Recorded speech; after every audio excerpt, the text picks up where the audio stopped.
Assalamualaikum warahmatullahi wabarakatuh. Salam sejahtera bagi kita semua. Om Swastiastu, Namo Buddhaya, salam kebajikan.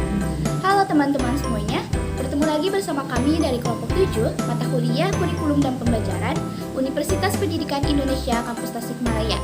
Pada kesempatan kali ini, kami akan menjelaskan mengenai hubungan antara komponen-komponen kurikulum dan komponen-komponen pembelajaran. Nah, teman-teman, berbicara mengenai kurikulum dan pembelajaran, tentu kita tahu keduanya merupakan salah satu aspek yang sangat penting dalam ranah pendidikan. Nah, teman-teman, pendidikan menjadi salah satu supervisi yang dijadikan sebagai media bagi kehidupan setiap insan peradaban dunia. Pendidikan menjadi salah satu kebutuhan manusia dalam mewujudkan berbagai tujuan yang hendak dicapai. Dalam realitasnya, pendidikan sudah menjadi sebuah kebutuhan yang tidak pernah lepas dari keberlangsungan kehidupan manusia itu sendiri. Pelaksanaan pendidikan akan berlangsung melalui proses pendidikan itu sendiri. Pelaku pendidikan akan melaksanakan proses pendidikan sebagai salah satu tahapan dalam pelaksanaan pendidikan yang hendak dicapai. Nah, teman-teman, proses pendidikan itu sendiri dilakukan melalui pembelajaran. Dinamisasi dan mobilitas pelaksanaan pendidikan sangat berrelevansi pada kegiatan pembelajaran yang dilakukan. Proses pendidikan ini meliputi berbagai kegiatan interaksi yang dilakukan oleh pendidik sebagai praktisi pendidikan dan peserta didik sebagai dimensi studi pendidikan dengan kegiatan transmisi nilai-nilai pendidikan yang hendak mereka capai untuk optimalisasi dan realisasi tujuan pendidikan yang telah diharapkan. Assalamualaikum warahmatullahi wabarakatuh. Perkenalkan, nama saya Lenny Rizky Susna dari kelas 2 IPSD. Di sini saya akan menjelaskan tentang hakikat kurikulum dan pembelajaran. Nah, teman-teman, mungkin teman-teman semuanya tidak asing dengan kurikulum. Nah, ini adalah pengertian dari kurikulum. Kurikulum berasal dari bahasa Yunani, yaitu kurir artinya pelari dan kurere artinya tempat berpacu. Nah, kurikulum ini dulunya digunakan dalam bidang olahraga, yang mana kurir itu sebagai orang yang pelarinya dan kurere itu adalah tempat berpacunya, yaitu dari start sampai finish sehingga menghasilkan medali atau penghargaan. Nah, selanjutnya teman-teman, ada pembelajaran. Apa itu pembelajaran? Pembelajaran adalah serangkaian aktivitas yang sengaja diciptakan dengan maksud untuk memudahkan terjadinya proses belajar. Pembelajaran tidak luput dari kurikulum. Yaitu pembelajaran dan kurikulum adalah satu kesatuan yang saling melengkapi. Tidak akan ada kurikulum kalau tidak ada pembelajaran, maka tidak akan ada pembelajaran apabila tidak ada kurikulum. Jadi pembelajaran itu adalah suatu alat yang berproses untuk menciptakan suatu aktivitas belajar. Nah, teman-teman, selanjutnya saya akan membahas landasan kurikulum. Yang pertama, landasan kurikulum ada yang disebut landasan filosofis. Jelas, kurikulum itu harus ada filosofisnya. Nah, untuk kurikulum di Indonesia tersendiri, landasan yang menjadi landasan filosofis itu adalah yang pertama Undang-Undang Dasar 1945 dan Pancasila. Dan yang kemudian landasan tersebut, Undang-Undang dan Pancasila, dikemas oleh pemerintah maupun oleh Menteri Pendidikan dan Kebudayaan dan mengeluarkan suatu kebijakan, yaitu kurikulum. Nah, selanjutnya yang kedua, kurikulum mempunyai landasan tentang psikologis, di mana dalam proses pendidikan terjadi interaksi, yaitu antara peserta didik dan pendidik, juga antara peserta didik dengan orang-orang yang lainnya. Jadi landasan utama psikologi, landasan kurikulum psikologis itu menciptakan suatu interaksi antara siswa dengan gurunya, sehingga di sana akan terjalin pembelajaran dengan baik sesuai dengan tujuan kurikulum. Nah, teman-teman, yang ketiga ada landasan sosiologis. Kurikulum mempunyai suatu landasan yang dinamakan sosiologis, di mana peserta didik ini berasal dari masyarakat dan akan kembali kepada masyarakat, sehingga melewati pendidikan ini dan melewati kurikulum ini, peserta didik diharapkan mampu beradaptasi dengan lingkungannya, mampu hidup berdampingan dengan lingkungannya yang lain. Nah, yang keempat itu ada landasan IPTEK, landasan ilmu pengetahuan teknologi. Kita ketahui bahwasanya kurikulum di Indonesia itu sudah mengalami beberapa pergantian.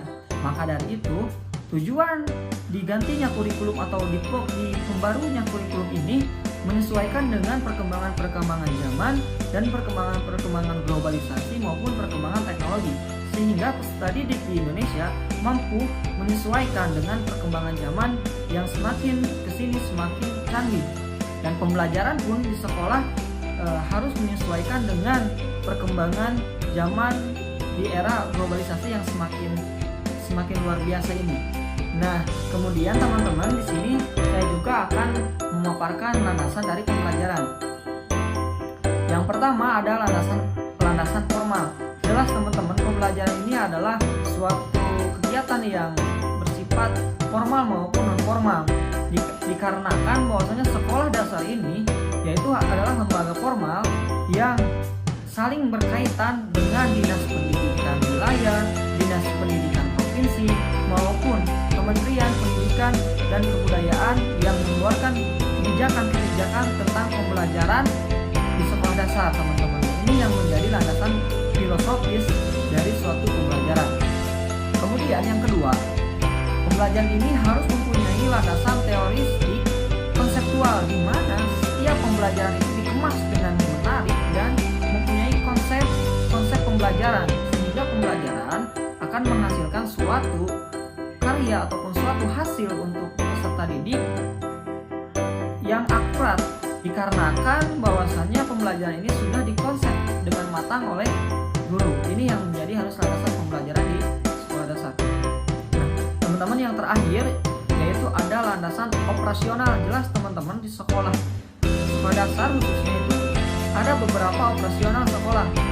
Yang pertama, adanya guru, adanya media pembelajaran, adanya buku, adanya alat media pembelajaran. Itu adalah menjadi landasan operasional, dikarenakan pembelajaran akan berjalan apabila kebutuhan peserta didik itu terpenuhi oleh guru maupun oleh pemerintah. Sehingga landasan operasional ini dengan landasan konseptual dan landasan formal saling berkaitan satu sama lain.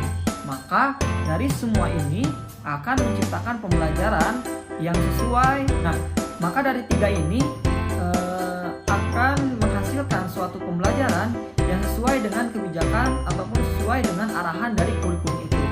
Maka pembelajaran dan kurikulum itu tidak bisa dipisahkan, karena ini adalah satu kesatuan yang saling melengkapi dalam pendidikan di Indonesia.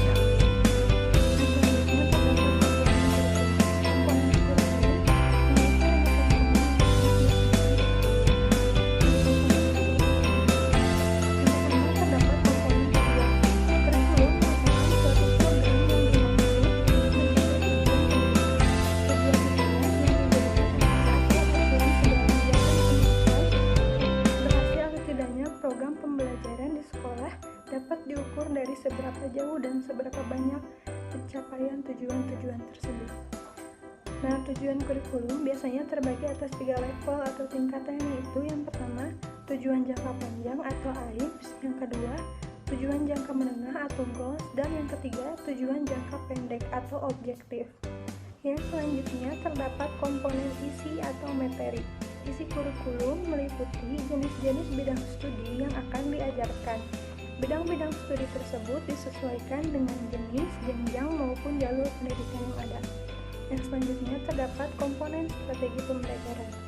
Strategi pengajaran tergambar dari cara yang ditempuh dalam melaksanakan pengajaran, mengadakan penilaian, pelaksanaan bimbingan, dan mengatur kegiatan, baik yang secara umum berlaku maupun yang bersifat khusus dalam pengajaran.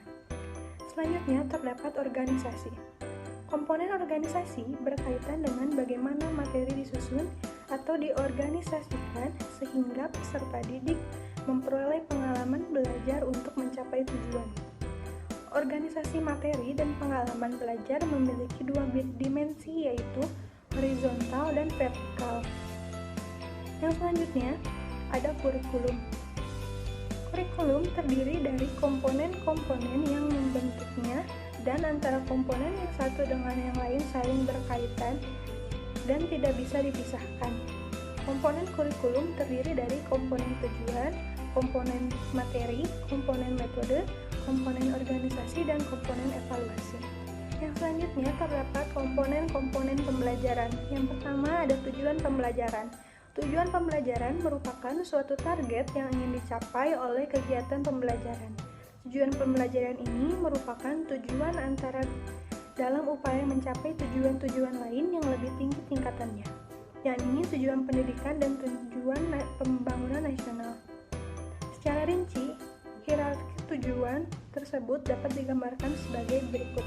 Yang pertama, tujuan pendidikan nasional. Tujuan ini merupakan tujuan jangka panjang yang ingin dicapai dan disadari yang didasari oleh falsafah negara Indonesia atau Pancasila. Yang kedua, terdapat tujuan institusional atau lembaga. Tujuan ini merupakan tujuan yang ingin dicapai oleh setiap sekolah atau lembaga pendidikan. Yang ketiga, terdapat tujuan kurikuler. Tujuan kurikuler adalah tujuan yang ingin dicapai oleh setiap bidang studi. Yang keempat, terdapat tujuan instruksional atau pembelajaran. Tujuan instruksional adalah tujuan yang ingin dicapai dari setiap kegiatan instruksional atau pembelajaran. Yang selanjutnya, terdapat pendidik. Pendidik atau guru merupakan komponen pembelajaran yang paling penting. Guru merupakan satu di antara pembentuk utama calon warga masyarakat. Peranan guru tidak hanya terbagi sebagai pengajar atau penyampai ilmu pengetahuan, tetapi juga sebagai pembimbing, pengembang, dan pengelola kegiatan pembelajaran dan dapat memfasilitasi kegiatan belajar siswa dalam mencapai tujuan yang telah ditetapkan. Yang selanjutnya, terdapat peserta didik. Komponen pembelajaran ini memberikan dampak pengiring atau nurturing efek berupa terapan pengetahuan dan atau kemampuan di bidang lain sebagai suatu transfer belajar yang akan membantu perkembangan mereka mencapai keutuhan dan kemandirian.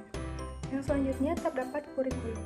Kurikulum sebagai rancangan pendidikan mempunyai kedudukan yang sangat strategis dalam seluruh aspek kegiatan pendidikan.